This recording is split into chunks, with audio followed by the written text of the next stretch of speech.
Realities అనేది వేరే వాళ్ళకన్నా ఉండకుండా ఉంటుంది. అరే ఒక ఇన్సిడెంట్ అంటే అనుకోవచ్చు ఈ హాస్పిటల్లో నెంబర్ ఆఫ్ ఇన్సిడెంట్స్ ఒకటి కాదు రెండు కాదు. ఎంతగానో అంటే బాధ్యతలు లేవా, మనిషి ప్రాణాలను గుర్తులేవా? మనం మామూలుగా జీతం తీసుకుంటే దాని దగ్గర పని చేస్తాం. అలాంటిది ఇంతమంది ప్రాణాలు పరంగా పెట్టుకొని మిమ్మల్ని నమ్ముకొని వస్తున్నారు. ఇక్కడికి మీరు ఎంత రెస్పాన్సిబిలిటీ ఉండాలి? డబ్బులు ఉన్నాడే ప్రైవేట్ లో తీసుకుంటాడు సార్, గవర్నమెంట్ కాదు ఉన్నాడైతే ఏడుకి ఎందుకు రావాలా?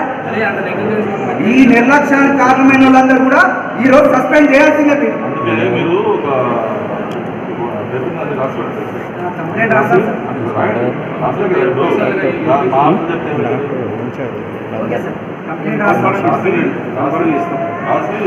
చూసుకుంటే ఇంకెవరంటే చూడంటే వస్తాడు, ఇంటికి వస్తాడు, వచ్చినప్పుడు ఆయన కలిసి మీకు ఎక్కడైతే అన్యాయం అనిపించిందో, ఎక్కడైతే నిర్లక్ష్యం అనిపించిందో వాళ్ళ స్పెషల్కి రాసి పంపించండి. ఈ టైంలో ఇలా జరిగింది, ఆ టైంలో ఇలా జరిగింది, ఇలా డ్యూటీ రాసిస్తే తెలుస్తుంది. వాళ్ళ పేరు మేము ఇంటర్ చేసుకొని నైట్ ఎవరు వాళ్ళని పిలిచి ఏం జరిగింది, ఏం సంగతులు తెలుసుకొని నిర్లక్ష్యం ఉంటే మీరు చెప్పినట్టు డెఫినెట్గా యాక్షన్ తీసుకుంటాం. అదొకటి ఇప్పుడు ఆ పేపర్ రాసిస్తే సరిపోతున్నా.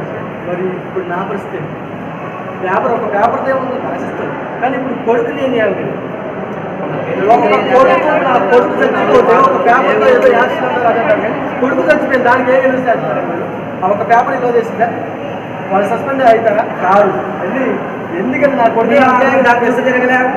నేను కూడా ఏంటంటే లేకపోవడం మళ్ళీ సార్ మళ్ళీ అది ఎక్కువ అయిపోయిందండి.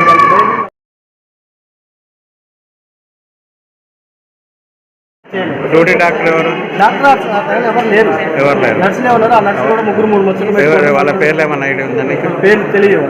తెలియదా? ఒక ఆవిడైతే ఉంది ఇక్కడ, ఇంకో ఇద్దరు లేరు. ఏ ఊరు మీది? ఏ ఊరు? మాదండి మత్తిపల్లి నామం. ఎక్కడది? ఖమ్మం దగ్గర. ఖమ్మం దగ్గర. నేను ఉండేది కొత్తగూడెంలో ఎక్కడ? గొల్లగూడెం. గొల్లగూడెం. ఫైనాన్స్